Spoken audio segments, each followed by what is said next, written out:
Ya está el ex asambleísta de El País, el abogado Héctor Yepes, y también vamos a tocar este tema con él. El día de ayer tuvimos al presidente de la Comisión de Justicia, Alejandro Jaramillo, de las filas de la Izquierda Democrática. Hoy vamos con la sociedad civil, porque Héctor es parte activa de lo que ha sido calificado como un pronunciamiento en contra del aborto per se, es decir, la defensa de la vida desde la concepción. ¿Cómo le va, Héctor? Un muy buen día, espero que haya pasado una feliz Navidad, un feliz año, seguramente junto a su familia, muy bien. Es un placer saludarlo de nuevo.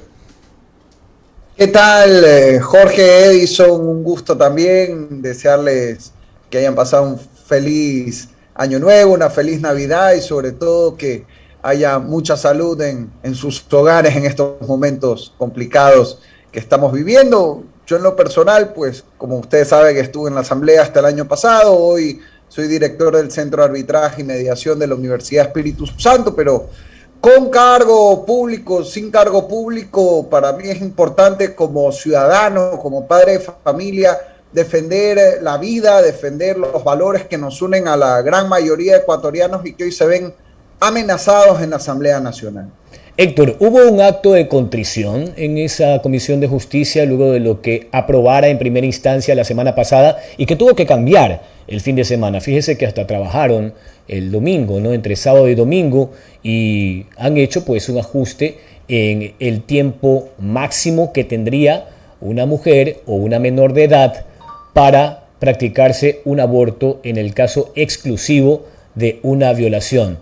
Ya lo del pronunciamiento de la Corte Constitucional es cosa juzgada, Héctor, usted lo sabe, se amplió el concepto, la causal del aborto en casos de violación. Antes era solo para las mujeres que padecían o que padezcan algún tipo de discapacidad y que habían sido violadas. Hoy cualquier mujer que haya sido víctima de una violación, con ese pronunciamiento de la Corte, puede acceder a ese aborto. ¿Ese acto de contrición finalmente ha sido sensato, ha calado o no en la sociedad civil que a priori se opone al aborto al margen de lo que ya está vigente, como le decía, por parte de la Corte Constitucional?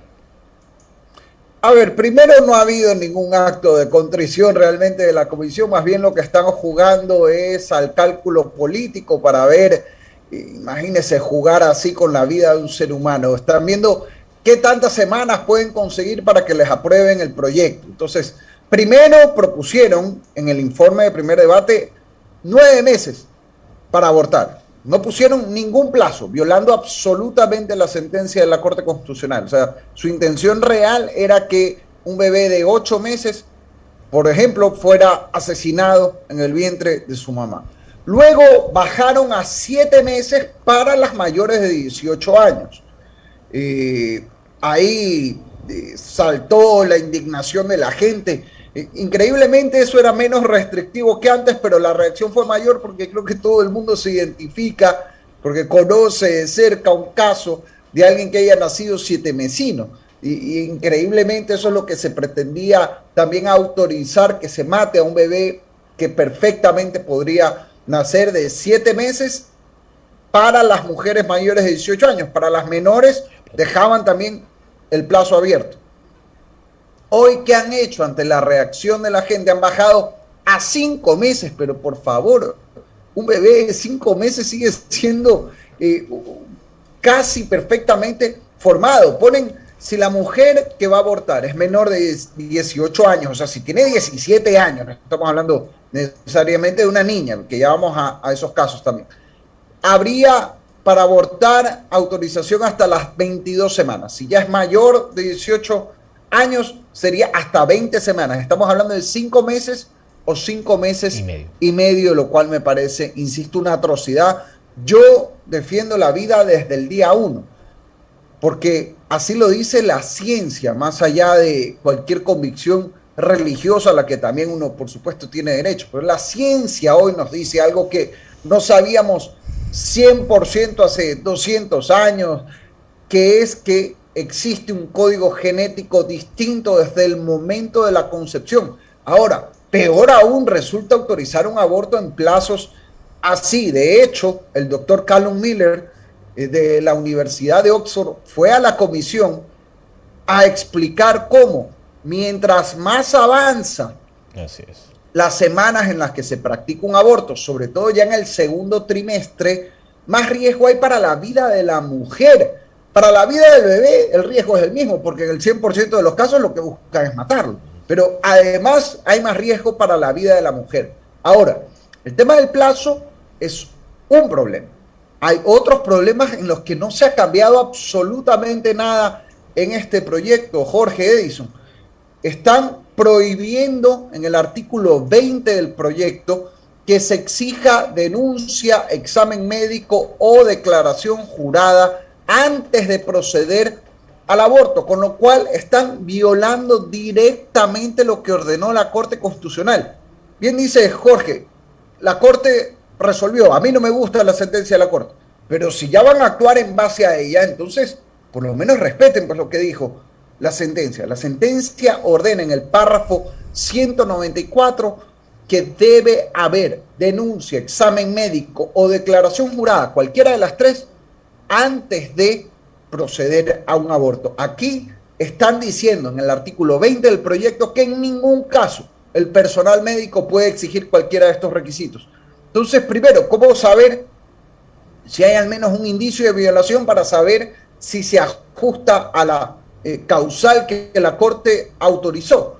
Segundo, ¿cómo ejercer las acciones contra el violador?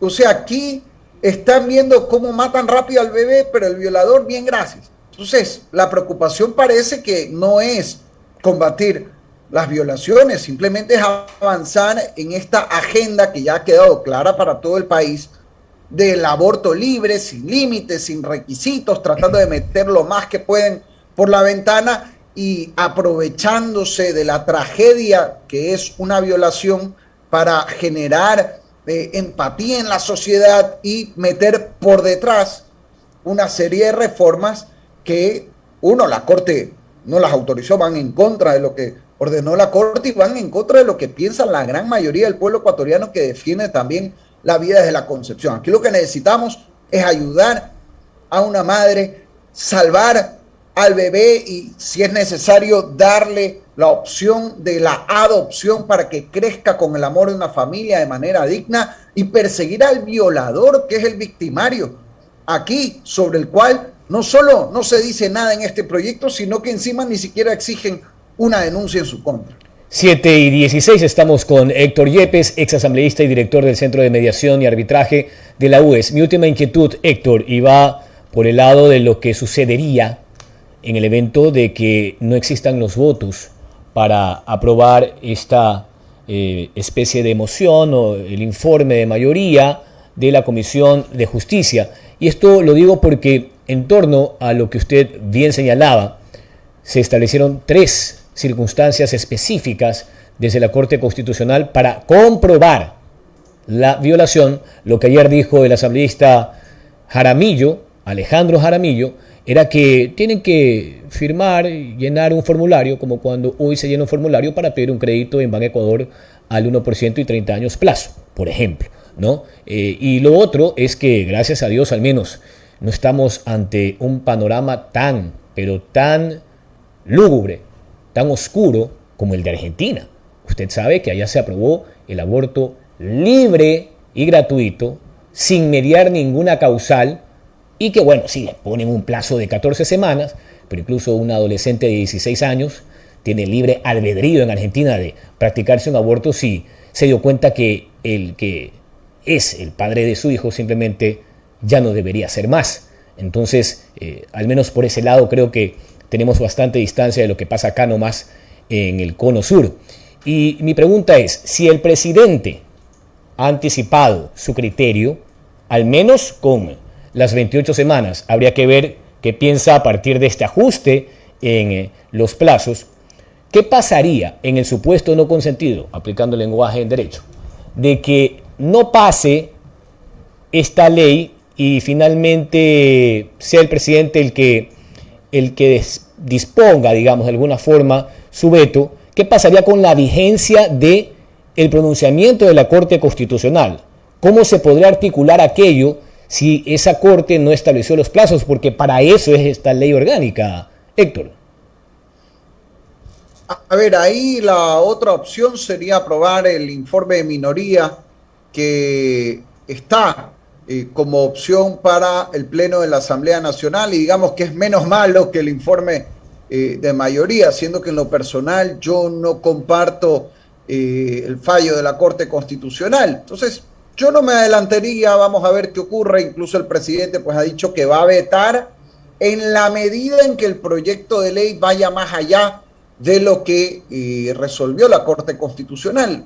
Todavía la Asamblea no ha tomado su decisión final, así que hay que esperar a ver qué pasa. Lo que sí es que el proyecto, más allá del tema de las semanas, Jorge, es gravísimo que no pone requisitos para abortar. Hay un formulario, la ley ni siquiera define qué debe ir en ese formulario. O sea, no sabemos si el formulario es simplemente decir quiero abortar, punto, o si se va a requerir lo que la Corte Constitucional ha ordenado. Aquí yo no estoy hablando de mi opinión es que no se debe permitir y punto. Yo no estoy hablando de mi opinión, estoy hablando de lo que ordenó la sentencia de la Corte. La sentencia dijo, tiene que haber declaración jurada, examen médico o una denuncia penal. En el artículo 20 de este proyecto están prohibiendo lo que la Corte ordenó. Eso en derecho se llama desacato. Si los asambleístas votan por el proyecto que la Comisión de Justicia ha preparado, estarían desacatando la sentencia de la Corte Constitucional, pues están yendo en contra de una disposición expresa de la sentencia. Eso en ese tema. Hay algunos otros temas preocupantes. Se limita la objeción de conciencia. Se inventa que el aborto es un derecho a lo largo de todo el proyecto. Ahora solo le cambiaron el título para amagar, porque operan así un poco ladinamente, ¿no? De que ahora cambiamos el título como para que no se den cuenta, esperando que nadie lea lo demás. Y además mantienen algo gravísimo que yo realmente pensé que lo iban a ajustar ya en esta versión, que son normas para promocionar el aborto. Artículos 53 y 54 del proyecto de ley. Dicen que el Estado tendrá la obligación de promocionar el derecho, que no existe, al aborto en estos casos, e incluso ordena que se cambien las mallas curriculares para que el personal docente tenga la obligación de generar conciencia en contra, dice el proyecto, de patrones patriarcales, de manera que se genere una opinión favorable al aborto. Eso es lo que están poniendo en el proyecto. Yo hago un llamado, Jorge, Edison, quienes nos escuchan. Yo sé que hay gente que puede no coincidir conmigo en ciertas cosas, yo lo respeto. Hay gente que está de acuerdo con la sentencia de la Corte Constitucional. Lo respeto también, esa es la democracia. Pero lo que yo les pido a los asambleístas, sobre todo, que van a decidir, es que lean bien lo que bajo el tema de aborto por violación realmente les están metiendo en este proyecto, que es aborto sin requisitos, limitando severamente la objeción de conciencia con multas hasta $8.500, 20 salarios básicos, contra los médicos, y están pasando de permitir el aborto en ciertos casos a imponerlo en la práctica a los médicos cuando se les limita la objeción de conciencia, a incluso promocionarlo, artículos 53 y 54 del proyecto. Y eso no es lo que ordenó la Corte Constitucional, no es lo que necesita el Ecuador para combatir la violencia, que debe ser el objetivo aquí, perseguir a los violadores, y por supuesto no es lo que piensa la inmensa mayoría de nuestro pueblo sobre este tema. 722, Edison. Abogado Héctor Yepes, ya sabemos que nuestro pueblo, el ciudadano ecuatoriano en su gran mayoría, somos católicos, católicos cristianos, creyentes, temerosos de Dios. Y obviamente hay una preocupación también, ¿no? Cuando uno escucha este tema de eliminar una vida que ya va creciendo, que ha tomado cuerpo, que hay conciencia, y la verdad que uno le preocupa cómo sintonizar, en caso de los asambleístas de esta Comisión de Justicia, cómo ellos deben sintonizar que esta balanza esté obviamente inclinada, pero en el sentido de que la gran mayoría de los ecuatorianos defendemos la vida, somos pro vida, yo creo, en su gran mayoría, que este tema del aborto en verdad nos pone los pelos de punta. ¿Usted extraña la Asamblea en ese sentido? En lo personal, sí, sí quisiera estar ahí para combatir teniendo poder de decisión. Hoy lo que tengo es la oportunidad de alzar la voz y les agradezco el espacio como un ciudadano. Pero lo importante es que entendamos que aquí quieren imponer una agenda de valores contrarios a los de la mayoría de ecuatorianos, y no solo en este tema. Ahí recuerden cuando aprobaron también el matrimonio homosexual en contra del texto literal de la Constitución, que es un gravísimo precedente. Hoy pasan el aborto por violación en la Corte Constitucional y ahora la Asamblea quiere, si la Corte dijo 1, la Asamblea quiere poner 20, pues no. Que es lo que ha dicho el presidente, que vetaría donde efectivamente se extralimitan como parece que lo quieren hacer, porque aquí hay una agenda detrás, e incluso una agenda con poderoso financiamiento.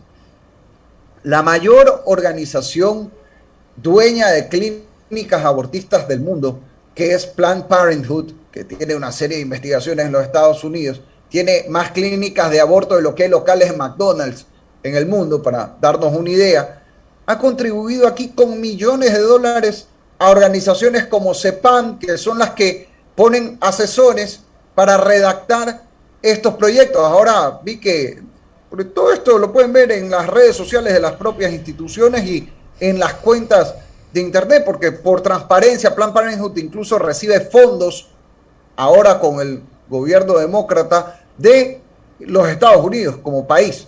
En la época de Trump eso se cortó. Así que están obligados a transparentar y eso está público en sus estados financieros. Resulta que son ahora los que están bravísimos porque han quitado los plazos del proyecto. Es decir, la agenda es clara. Ellos manipulan la tragedia de la violación, que por supuesto a todos nos duele, para generar empatía con la idea del aborto y ahí meter todo lo que más pueden. Y yo insisto, a un llamado a los asambleístas a que no se dejen meter gato por liebre en este proyecto. La Corte Constitucional, ¿qué ordenó? No que exista derecho al aborto, lo aclaran expresamente que ese no es el tema en la sentencia, sino que la mujer que aborta luego de una violación no debe ir presa, parte con la que yo sí estoy de acuerdo, por cierto, y además que debe permitirse la interrupción del embarazo en tales casos como eufemísticamente le llaman al aborto. Punto. En este proyecto están limitando la objeción de conciencia, por tanto, imponiendo el aborto a los médicos, ordenando acciones de promoción del aborto, artículos 53 y 54 del proyecto. No exigen ningún requisito para determinar siquiera si hubo una violación o para perseguir al violador. O sea, el bebé se muere y el violador queda libre, según este proyecto. Esto sin contar pues ya con las partes más ideológicas. Ayer haciendo un conteo en el archivo del informe que ha aprobado la Asamblea, que va a ser lo que se vote en el Pleno, 64 veces utilizan la frase personas gestantes. Con todo respeto a las personas de cualquier orientación sexual, yo no tengo nada contra nadie por ese motivo. Pero las personas gestantes se llaman mujeres, pues aquí quieren cambiar el lenguaje, reinventar categorías. ¿Por qué? Porque lo que quieren es imponer una agenda ideológica en contra de los valores y del sentir de la mayoría de ecuatorianos.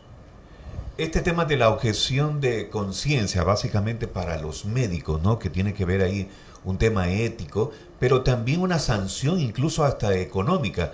Es decir, aquel que obviamente ayuda, colabora, o no quiere colaborar, mejor dicho, con este tema del aborto, también puede ser penalizado, incluso con una gran cantidad de salarios mínimos vitales. Así es, en el artículo 61 del proyecto de la Asamblea, hasta multa de 20 salarios básicos. Actualmente eso sería $8.500 para el médico, cito textualmente, que cometa la infracción de Literal C, no realizar el procedimiento de interrupción de embarazo producto de violación u obstruir el acceso al mismo. Multas de $8.500 a los médicos que se han jugado la vida en la pandemia por no satisfacer la agenda del aborto en el Ecuador. Impiden la objeción de conciencia en las instituciones. O sea, dicen que en toda institución tiene que haber un médico que practique un aborto, incluyendo instituciones privadas. ¿Qué pasa si instituciones, casas de salud que no tienen ni siquiera el servicio de atención en temas, por ejemplo, de ginecología? O sea, están obligados a invertir incluso para poder satisfacer la orden de que exista práctica del aborto. Discriminaciones como la que un médico que no está de acuerdo con el aborto puede luego cambiar de opinión. O sea, un médico que ha sido objetor de conciencia, porque eso sí se reconoce, el problema es que se limita gravemente en la práctica, puede luego cambiar de opinión, pero al revés lo prohíben. O sea, si un médico está de acuerdo con practicar un aborto, pero luego cambia de opinión, como cualquier ser humano puede hacerlo, se da cuenta de lo que implica, sobre todo como ha ocurrido en muchos casos, hay testimonios en el mundo de médicos que practican abortos y de tanto ver realmente la realidad de lo que significa, luego toman conciencia y cambian de opinión. Ahí sí está prohibido, no puede cambiar de opinión. Está literalmente en el proyecto de ley. Por favor, son barbaridades que no se pueden dejar pasar. 7 de la mañana con 29 minutos, se nos agota el tiempo, Héctor. Solo para el corolario, en este tema de la objeción de conciencia, fíjese que hay bemoles también en el caso Argentina, y lo cito por todo lo que incluye esa liberalización del aborto en ese país, porque ya citábamos, para cualquier causa, y verbalizándolo nada más, puede acudir una jovencita de 16 años en adelante a pedir que le practiquen un aborto siempre y cuando sea hasta la semana 14, que es el equivalente a 3 meses y medio. Pero en el caso de la objeción de conciencia, y usted se acordará, Héctor, allí se planteaba incluso la sanción administrativa y destitución, la pérdida de licencia en Argentina. Pero eso no pasó. Acuérdese, allí lo que se establece es que si alguien decide por objeción de conciencia negarse a aquello, sí tiene la obligación de derivar a esa joven o a esa mujer a al menos un compañero, y si no un compañero, a otro centro de salud, si es que en todo el hospital o en la casa de salud nadie quiere practicar ese aborto. Es algo sustancialmente distinto a lo que usted nos dice en el cuerpo legal en el capítulo Ecuador. Totalmente. Primero, una aclaración sobre el requisito para acceder al aborto. Es verdad, aquí no pueden decir de frente cualquiera que venga y pida practicarse un aborto lo va a hacer porque sería muy burdo, pero están haciendo lo mismo, solo que de manera tapiñada, porque lo que están diciendo es que como no hay ningún requisito para determinar al menos un indicio de violación en la práctica, ¿qué significa eso? Que no hay cómo comprobar mínimamente. Yo no estoy diciendo que hay una sentencia, de hecho la Corte Constitucional dice que no, a una sentencia que demoraría más que un embarazo en el Ecuador, pero por lo menos un examen médico, declaración jurada o denuncia, cualquiera de las tres. Si no se exige nada, en la práctica eso implica legalizar libremente el aborto en el país, y peor que en Argentina. Aquí no estamos hablando hasta la semana 14, sino hasta la semana 20 y 22. Eso es lo que está hoy en el proyecto de ley. En cuanto a la objeción de conciencia, es peor. Yo no conozco el texto exacto de lo que se aprobó en Argentina, pero de lo que comenta Jorge, sería peor entonces, porque aquí sí se dice que el médico que es objetor de conciencia tiene que derivar a otro colega, pero se prohíbe que haya objeción de conciencia en todo un establecimiento. Es decir, dicen que en cada casa de salud obligatoriamente, incluyendo centros privados, tiene que haber un médico que practique abortos. Claro. Por obligación legal. Y si no, las sanciones, $8.500 pueden llegar, 20 salarios básicos. Claro, se estaría limitando sustancialmente la objeción de conciencia institucional, según lo que usted nos comenta, y al final esa objeción de conciencia sería una suerte de objeción de conciencia con una espada de Damocles. Gracias al abogado Héctor Yepes, ex asambleísta y director del Centro de Mediación de la UES, por su comparecencia. Que tenga un excelente día. 7